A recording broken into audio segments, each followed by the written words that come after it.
Oi pessoal, então aqui temos o infravermelho, esse aqui é o FT da Thermo Scientific. O acessório que está atualmente acoplado com ele é o FT ATR, então é reflectância total atenuada, então é esse acessório aqui. Então como é que funciona ele? O laser ele vem aqui da parte interna, né, daqui de dentro, ele vai aqui, bate nesse cristal. Esse cristal aqui, ele é de germânio, então ele vai interagir com a amostra que está aqui em cima. Vai ter reflectância, voltar e vai para o detector, certo? Essa parte aqui, ela não é onde que sai o infravermelho, o pessoal acha que é isso, mas não é. Isso aqui é apenas uma prensa, que tem a única função de aumentar a área de contato entre a amostra e o cristal, para obter espectros com melhor qualidade, certo? Aqui a gente tem um acessório, esse aqui, ele é o acessório de transmissão.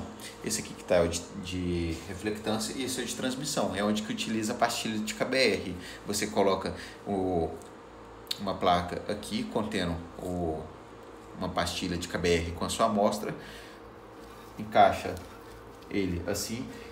Aí o que acontece? Tem uma outra proteção que não está aqui, mas aí o laser vai vir, vai transmitir, entrar em contato uma certa quantidade de infravermelho, vai absorver a amostra vai absorver infravermelho e uma certa quantidade vai transmitir, certo? E então esse tipo aqui de acessório é o de transmitância. O que eu vou mostrar para vocês é o ATR, que é de reflectância. Como que funciona então? Eu trouxe aqui para vocês dois tipos de amostras. Um filme, que é do meu mestrado, é um sensor de metilcelulose com um outro aditivo. E esse aqui é um óleo essencial de cinnamaldeído, então uma amostra sólida e uma líquida. A primeira coisa que a gente tem que fazer então, eu não falei para vocês, essa sala está totalmente climatizada, com ar condicionado e com controlador de umidade, para que não tenha interferências em relação ao pico de estiramento da hidroxila. E então, como que vai funcionar a análise? O infravermelho, ele nunca fica desligado. Se você desligar ele, você vai ter alterações no interferômetro e na fonte de infravermelho. Então, ele sempre fica ligado. Tem até um no break aqui para manter ele ligado, caso acabe a energia. O software é qual? Esse é o Minic aqui.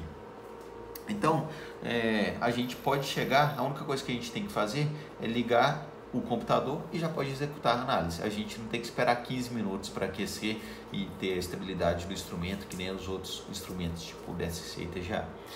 Aqui então a gente tem a cara do software, a gente vem aqui em Experiment Setup para configurar, fazer as configurações dele. As principais tipos de configurações que a gente deve realizar é esse número de scans. Esse número de scans está relacionado à quantidade de leitura que o infravermelho vai fazer de um determinado comprimento de onda, por exemplo, de 600 até 4000. Quantas vezes ele vai fazer isso? Você vai fazer 1, 2, 3, 4, ou seja, é a coleta de dados. Ele vai somando isso. Então, quanto maior o número de scans, mais dados ele vai adicionar e isso vai influenciar em quê? Num menor ruído. Então, se você aumentar esse aqui, por exemplo, para 64, ele sempre aumenta por progressão geométrica de 2. Então, se você aumentar para 64, você vai diminuir o ruído e aumentar o pico verdadeiro, porque o pico verdadeiro ele sempre tem o mesmo comprimento de onda, né? Ele, por exemplo, ele sempre é 2500, 2500, 2500. Então, você vai aumentando a intensidade de 2500 e o ruído, como ele é aleatório, ele vai diminuindo. Então, o número de scans ele serve para isso, para melhorar a questão da imagem do espectro em relação ao ruído, diminuir o ruído. A resolução, então, ela está associada ao espaço de coleta de dados, ou seja, o que está aqui é 4, que significa o quê? A cada 1,928 centímetros a menos 1, ele vai coletar um ponto. Se eu diminuir isso aqui para 2, a cada aproximadamente 1 centímetro a menos 1, ele vai coletar um ponto. Então, quanto menor a resolução, número de resolução, maior o que? A quantidade de pontos, maior a quantidade de dados ele vai coletar. Só que isso não é bom, porque se você aumentar muito isso, tem dois impactos. Você aumenta o tempo de análise, eu não mostrei para vocês aqui, mas olha lá, ele estima o tempo de análise, 38 segundos. Se você aumentar esse tempo diminuir esse número de resolução aqui, olha lá, ele duplica o tempo de análise, porque ele vai coletar mais pontos, ele precisa de mais tempo para coletar os pontos. E tem um outro impacto, se você diminuir muito os dados de coleta, ele coletar, por exemplo, nessa unidade aqui, ele vai identificar muito ruído, porque vai ter muito ponto para pouca variável, fraco para o seu pico verdadeiro, ele vai ter mais ruído. Então, o ideal para amostras sólidas, a gente deixa de padrão o que? De 2 ou 4 de resolução. Normalmente um 4 ele já apresenta bons picos. Agora, se não tiver uma resolução entre os picos de maneira satisfatória, beleza, então vamos colocar 2. Abaixo disso eu já não recomendo, é somente para amostras gasosas, então eu recomendo a utilização de 2 ou 4. Aqui a gente vai deixar 4, se ficar ruim eu mexo nesses dois parâmetros, que são os principais. Aqui é como que ele vai apresentar o espectro no formato final, pode ser absorbância, transmitância, reflectância. Eu gosto de deixar em absorbância porque ela pode ser utilizada para quantificação, né? Transmitância não. A correção, existem vários tipos de correções, como ATR, né?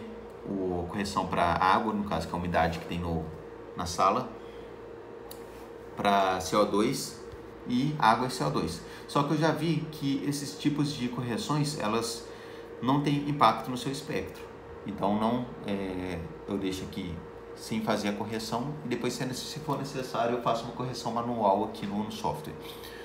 Aqui não precisa mexer nada, é tudo padrão. A única coisa que é importante é isso aqui, quando é realizado esse background. Esse background é como se fosse o branco em um espectrofotômetro. Ele vai coletar tudo que tem no seu ambiente para depois subtrair e coletar a sua amostra. Então a gente sempre deixa marcado aqui, coletar background sempre antes da coleta da amostra, certo? Aqui a gente vê algumas peculiaridades, né, essas características desse instrumento, que é o que? O tipo de detector, que é esse aqui, DTG-S, de KBR, o beam splitter dele, de KBR também. A fonte a gente tem que deixar, no caso, para esse tipo de infravermelho, no modo turbo.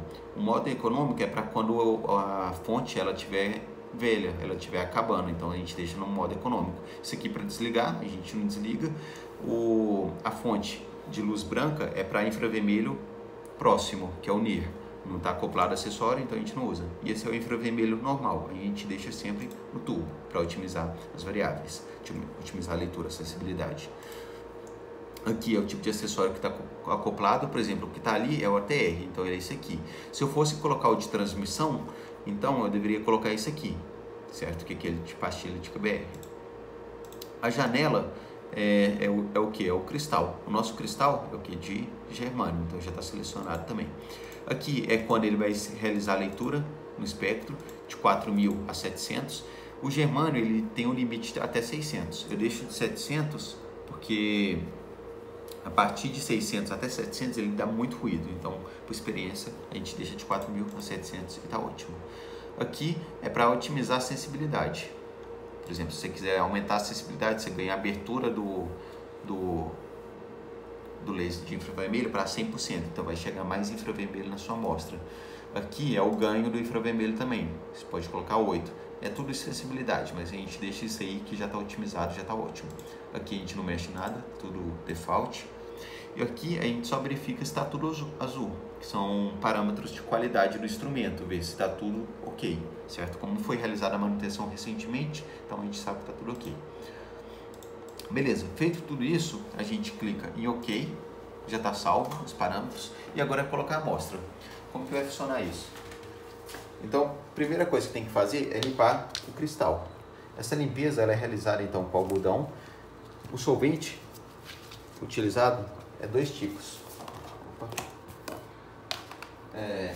Ou acetona ou álcool isopropílico.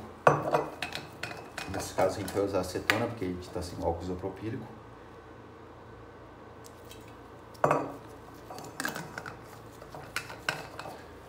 Então a gente limpa aqui a superfície e aqui também a prensa. Beleza.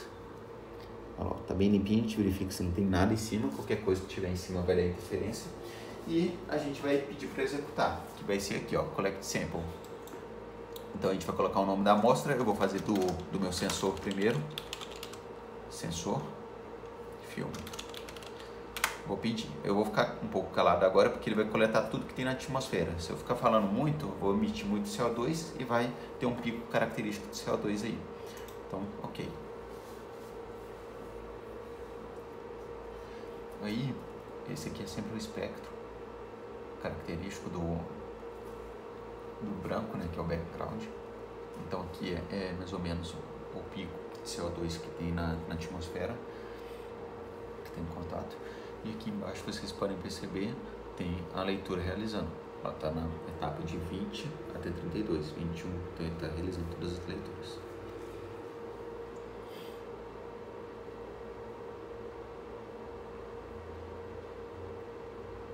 Finalizando isso, então, ele vai pedir para colocar a amostra. Olha lá, eu preparei a amostra. Então a gente pega o meu filme. Eu não falei, mas é sempre aconselhado utilizar luva para não passar o óleo da mão para o material e contaminar, né? A gente coloca ele aqui. O único local onde que o infravermelho vai bater é exatamente onde que está a ponta dessa prensa. Então ela vai descer aqui e vai encontrar exatamente onde que o infravermelho vai bater. Então tem que ter a amostra exatamente lá, certo? A gente vai descer e ó, entrou em contato. Aí eu faço o quê? Eu giro 2 vezes. Faz esse barulho. 2. Para quê? Para padronizar a força, a intensidade que eu estou entrando em contato com o meu material e o cristal. Aí eu mando fazer a análise. Ok.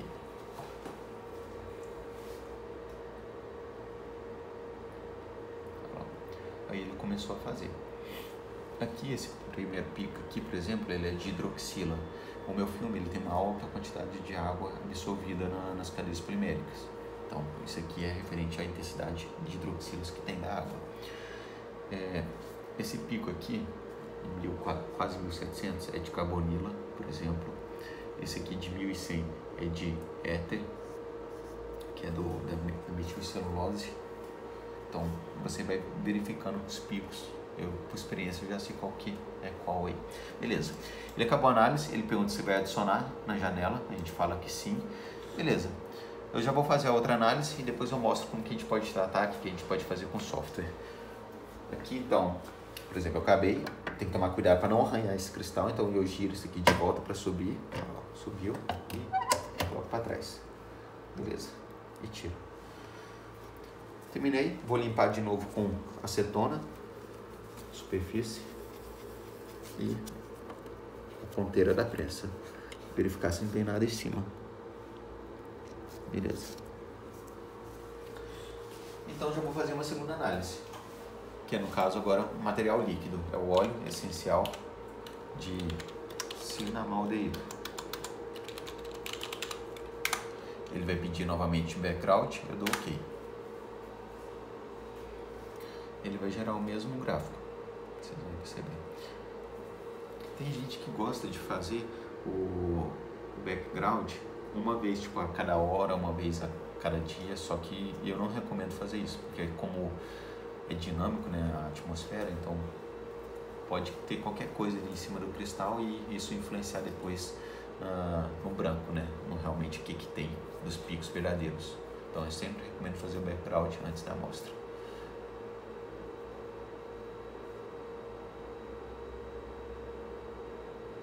Beleza, ele vai pedir para colocar a amostra. E agora, como é uma amostra líquida, vou utilizar uma pipeta de pastel.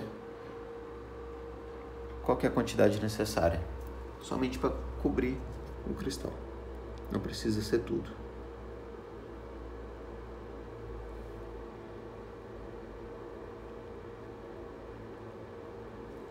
Isso já é uma quantidade necessária, por exemplo. Eu vou clicar em OK.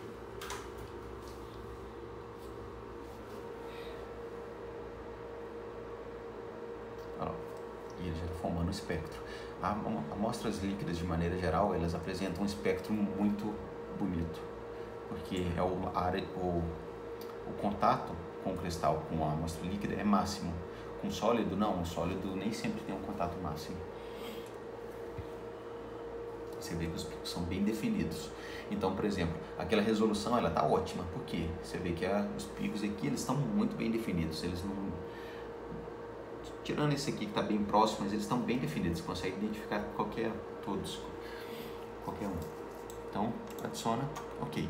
Aqui eles estão sobrepostos, então, os dois espectros que eu fiz. Eu só vou limpar aqui de uma vez, porque como é um óleo essencial, ele começa a impregnar um pouco na superfície. Aqui, então, vamos ver um pouco do que a gente pode fazer para interpretar, de manipulações, né, processos que a gente pode fazer com esse espectro. Aqui, então, eles estão sobrepostos. Eu vou clicar aqui para separar eles. E o que eu sempre recomendo a fazer? Vocês podem ver que o comprimento de onda aqui de intensidade, que começou desse pico aqui, ele está menor que zero. Então a linha de base ela não está no zero. Então a gente tem que fazer o que? Mover esse gráfico para cima, colocar a linha de base no zero. Então a gente clica no gráfico, ele vai ficar em vermelho. A gente vem em processo e, olha lá, automático, correct, baseline. Então eu cliquei e já apareceu aqui embaixo. Aí todo o espectro gerado ele vem aqui para baixo. Então antes ele tinha esse aqui que estava abaixo do zero e agora ele está no zero, certo? Então eu vou apagar esse aqui de cima, olha lá, está no zero. Esse aqui está praticamente no zero também, mas eu faço a mesma coisa, porque eu faço isso para todas as amostras, elas têm que começar com a absorbância no zero. No caso se fosse transmitância 100, automático baseline, beleza. Então ela foi lá para baixo. O que mais que eu recomendo fazer? Por exemplo, eu quero minha amostra em transmitância. Ele faz essa correção para você, essa transformação. Então você clica aqui em transmitância, ele mudou o espectro para transmitância. Não, é absorbância, então vai ficar em absorbância. Outra coisa, vou ajustar esse espectro, vocês veem aqui que está até 500, vou colocar até 700. Então a gente vem aqui, ó, em View, Display Limits, cadê? Aqui, até 700. Olha lá. Então ele já está ajustado até 700. Beleza. Vou salvar esse espectro. Para salvar, você vem aqui, Save As, procura minha pasta, por exemplo, e vou salvar aqui. Essa amostra é o que? É um sensor. Aí eu salvei. O formato é o Spectra SPA, que é o forma que é editável desse programa. Aí a mesma coisa para o de baixo. Vou na minha pasta. Já está. E escrevo, um óleo essencial de Cinema Data, por exemplo. Aí você fala, eu quero editar esse gráfico no Origin. Então para salvar, você vem, escreve sensor de novo e muda aqui para CSV. É esse formato. E salva. Beleza. Então ele já está salvo na forma de TXT para poder editar depois. O que a gente pode fazer depois? Tem várias outras funções, processos que a gente pode utilizar com esse software. Entre eles, o que é de interessante aqui? Eu vou pegar um espectro, todos os dois saíram com um espectro com ótima qualidade, mas eu vou pegar um espectro ruim. Deixa eu entrar aqui na minha pasta e tentar achar um espectro ruim aqui. Acho que eu tinha feito um aqui com meu amigo, que não ficou muito bom. Deixa eu dar uma olhada. Aqui, ó, esse aqui, por exemplo. Aumentar a escala.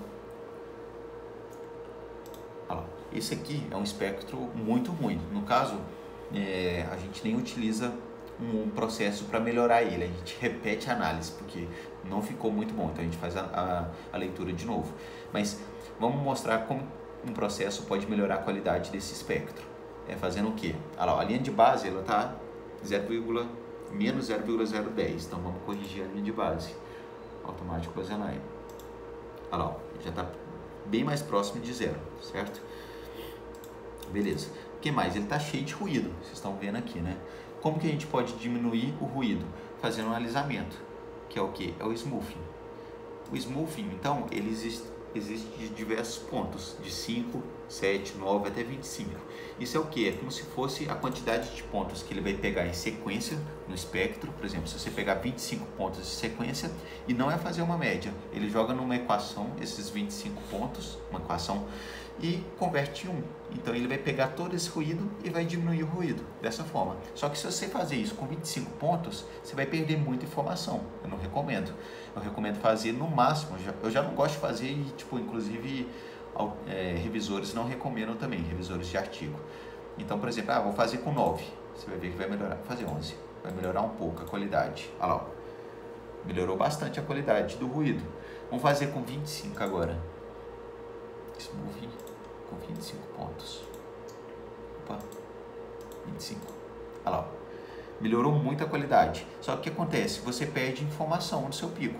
Esse espectro ficou ruim, mas você perde, por exemplo, se tivesse dois picos um do lado do outro, ele ia juntar eles e falar que é só um, certo? Então eu não recomendo utilizar smoothing com muitos pontos. Só estou mostrando realmente o potencial que pode ser utilizado, né? Tem alguns casos que eu utilizo, por exemplo, na quimiometria é utilizado. O que mais que pode ser feito? Aqui, por exemplo, tem a derivada deles. Também pode ser utilizado para identificar alguns picos que você não consegue ver, que é nítido a visualização. Então tem diversos tipos de derivada, a primeira, a segunda e qual tipo de equação que vai ser utilizada. Então a primeira derivada, ele vai mostrar aqui, ó. Então ele mostra, tipo, tem que fazer o smoothing disso aqui, mas ele mostra com mais clareza, talvez, dois picos que não estão bem distinguidos. Aqui tem um, por exemplo, ó. Aqui a gente tem um pico aqui e tem um outro aqui, então ele já consegue separar um pico aqui e o outro aqui, ó, indicando um para cima e um para máximo, o máximo e o mínimo, né? Tem que fazer o alisamento disso aqui para vocês verem com melhor clareza, mas é mais utilizado em quimiometria. Então eu só estou mostrando as possibilidades que dá para fazer. Dentre essas, acho que não convém entrar em muito detalhe aqui, eu vou mostrar só mais uma, que é o que? A nossa biblioteca. O software ele vem com uma própria biblioteca em que ele vai indicar a probabilidade de ser um material. Então, por exemplo, você coloca um material ali e você não sabe o que é. Por exemplo, na química forense, você quer descobrir o que é. O meu eu sei o que é, né? É um metilcelulose esse primeiro. Vou até apagar esse óleo essencial. Olha lá, apaguei. Ficou só o metilcelulose. Eu mando procurar aqui na biblioteca. Aqui, ó. Aí ele vai me mostrar. Aqui está o meu material. O segundo é um material que ele acha, que ele indica que seja reconhecido, né? Que é o que? É o celofane.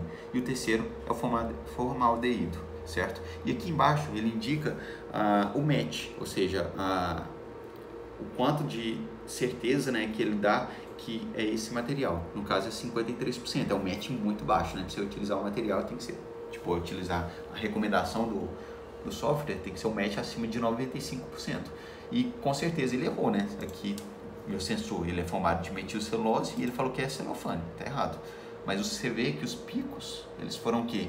Eles foram muito parecidos, tiveram no mesmo comprimento de onda e tudo mais, mas o material não é esse. Então, o que acontece? Eu não recomendo utilizar essa biblioteca para o nosso caso, né?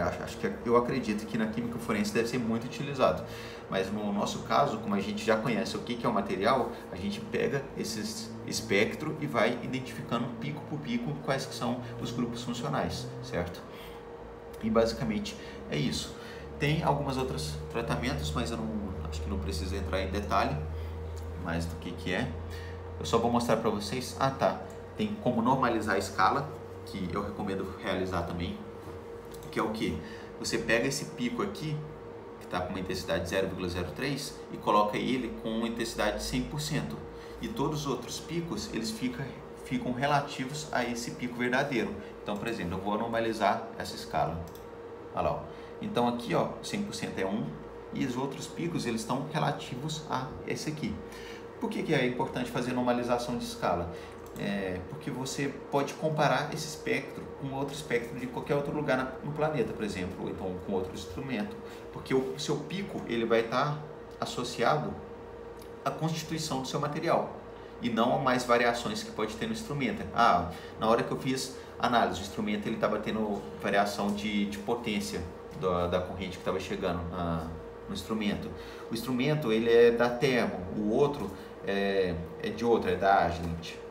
Então, se você normalizar, o pico ele vai estar sempre relacionado à constituição e não a outras variáveis instrumentais ou operacionais, certo? Então, é indicado a normalização. Por fim, então, eu vou fechar aqui. Vou mostrar para vocês somente como é que fica o Excel. Então, venho aqui na minha pasta, por exemplo, está aqui, ó, sensor. Vou abrir e ele mostra separadamente. Essa primeira coluna é o comprimento de onda e a segunda coluna é a absorvância. Então a gente pega isso aqui e plota no Orange que você consegue obter o seu espectro. Então, da análise do infravermelho é isso aí.